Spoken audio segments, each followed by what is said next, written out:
Aloha and welcome to Java. Thank you all kindly for joining me. This is for Thursday. It's June 6, 2024.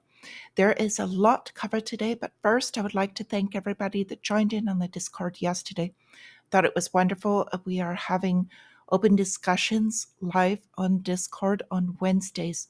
If you'd like to join, always leave the link in the description below. So let's go into what's going on. There's quite a bit. We've got the main risk indicator as well as the fear grade index both dropped back. So we are in neutral territory right now, heading back towards greed. And the MMRI is still in high territory, but it dropped quite a bit. And we'll go into why. We've got the 10-year yield as well as the relative strength of the dollar both pulled back. That gave way for stocks to have some strength, as well as Bitcoin staying above that 70,000 level. So what happened yesterday? We had the S&P 500, NASDAQ, both hit all-time highs, as well as nVIDIA. So nVIDIA overtook Apple as the second most valuable United States company. So this is on news for their expected split for tomorrow, which is a 10-to-1 split happening Friday. Okay, so that gave the markets a huge boost. What else happened was the Bank of Canada. So they are the first G7 economy to ease policy. They did cuts yesterday, which is positive for stock markets because they're basically devaluing their currency. And we've got Europe is also rallying ahead of the first European Central Bank rate cut, which is expected today. If they do anything other than cut, it's going to be a very interesting bloody market. So expecting that ECB cut, that's positive for the markets as well, because people here in the United States will expect that the US will be cutting soon as well. The interesting part is that, no pun intended, the interest rates will remain high even as they start cutting. Well, why is this? A lot of this is because of the debt. No one wants to purchase these treasuries, and that market, the bond market, is having trouble. So, in my opinion, this is the trouble area to watch. So, right now, with this, cuts are expected. It's boosting the markets. We've got stock markets in the green right now. And futures are kind of flat, a bit mixed. So, kind of slight, the probabilities still seem that they would continue at the moment, and we'll see towards the end of the day. And then we'll check them out again tomorrow prior to Friday, of course. We've got oil, could be an interesting one here, and I'll go into why in a moment. So this was our stock heat map, just to show you how it's not a broad market necessarily, deep into tech and a few names. The rest of it's kind of riding along, but this nVIDIA is so huge now that it just kind of dragged everything along with it. So a couple of things with this. We have an exchange. This is Robinhood. With a lack of liquidity, they basically were having freezing issues and don't have their liquidities. Basically, they're putting out a deal for Bitstamp, looking to consolidate and provide a better service. So we'll see what they do. We've got Amazon Zoox to expand testing of self-driving cars, Austin and Miami. I just want to say good luck with that, especially in Miami. Make sure to check the brakes on them often, because if they can do well in Miami, then it's probably good to go. Quite crazy driving there. Okay, so calendar and earnings. What are we expecting? What are we looking forward to? The employment numbers, basically jobless claims. That's really the driver now, because that is the pain the Fed is looking for. We're also getting their balance sheet at the end of today. And then prior to market open tomorrow, getting more payroll information. So this is potential market mover, because if these numbers come in strong, it could change the Fed narrative. Now, the craziness behind this is that they're constantly revising the numbers. We'll go into that in a moment, but it's what comes out that would move the markets. So earnings for today, a lot of people are watching NEO and DocuSign, and then also these prior to market open on Friday. Banks. Want to talk about banks for a bit. We've got banks failing still. We have 63 US banks on the brink of insolvency. We've been speaking about this, to where more of them are either going to go out of business, get merged or bought out. So this particular story is why Bitcoin could move up even higher. It's working as a safe haven asset along with gold, but that could also be a boost to the stock market as people are looking for places to put their money. So what happened with this, and the larger story behind it, the FDIC did a quarterly banking profile. They've got a list of banks that are about to fail, and they won't give out this list. And thank you so much to Truth Warrior for this and bringing this up to my attention. We were speaking about this bit yesterday, but the link to this data direct from the FDIC, I'm going to leave it in the description. And I know a couple of you are very data-driven people, particularly Raymond.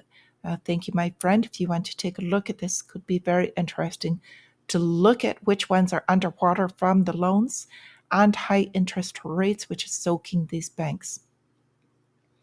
So with this, we've got the US dollar rising, strong service sector is what they're saying. I don't know about that report being necessarily accurate, but stronger than expected doesn't mean it's necessarily strong. We don't have much of a manufacturing section coming out of this. So analysts expecting Bank of England will also go along with the European Central Bank and Bank of Canada's moves. Now, Bank of Canada, they did cut yesterday, European Central Bank today, and they're also expecting the Bank of England a couple of weeks to do the same. Now, what they're not expecting is Bank of Japan. So Bank of Japan is an outlier. Their currency is having severe issues right now. And why we need to keep an eye on this is there's a lot of what we call the carry trade going on there. Because of their rates and what's going on, there's a lot of finance driving over there, but the currency is suffering. So if they have to make an emergency move in order to basically save themselves, they will. And they are one of the largest holders of United States debt. If they do this at the same time, these treasuries are having issues. Yields will go up because they need to entice other purchasers, which is becoming a very thin market. So no one purchasing the debt. They say it's not a problem because the Federal Reserve can print their own money and buy their own debt, but on the underlying, there are no other buyers. And that is a problem. It's eventually going to come into roost. So this one, value south at the border, talking about Mexican stocks. So basically they are on sale right now. They took a drop because of the new president. Why am I bringing this up? Because this basically shows they have no faith in this new president for monetary guidelines. And basically, this is what happens when you lose faith in the strength of a currency. The sovereign value to it is all there is. So what we're watching again, they say the US services sector beat expectations. Expectations doesn't mean it's strong.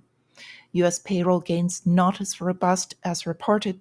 This is Bureau of Labor Statistics, BLS. They revise down every time. They have for quite some time now. So we're getting out these employment numbers. They're going to use that as the sentiment, and then later they'll revise these numbers. That's what they've been doing. So the real economy is getting crushed here. We've got 46% of the United States middle class, or what is left of it, now slashing or completely cutting out contributions to their retirement funds. This is the greatest gift you can get from an employer, in my opinion, if you are a W-2 employee. So this is a larger problem because they're not just slashing, they're also draining their savings. On the next tier down, which is growing, so this will be, instead of middle class, this will be a two-tier society. It will be the upper and the lower. And this growing lower class is shown in a food waste app. It's called Too Good To Go. They make deals with restaurants and basically have just added Circle K into this, which is a convenience store. And so what they do is they take all of this food that they can't sell and they sell it at a deep discount to people that are having issues. And so maybe if you're having issues with food prices, you may want to look into this. But this just shows the real state of the economy. And then we've also got things like this happening. California shantytown exposing grim footage. This looks like a trash area. So we've got desperation growing, drugs issues with this. And this is no longer people that choose to live here, but people that can no longer afford housing. There's a larger movement uh, growing about living out of your car, your vehicle. If you look it up on YouTube, it's growing tremendously. So this is the real economy in the United States. What else are we watching? Boeing Starliner blasting off. So this one is going to the International Space Station. However, Boeing, as I've been pointing out, is also a military company. And the next line that really the war is fighting is in space. So we've got a communication satellite wavelengths and also basically just this going on. So moving to the physical wars, we've got Qatari and Egyptian mediators meeting Hamas.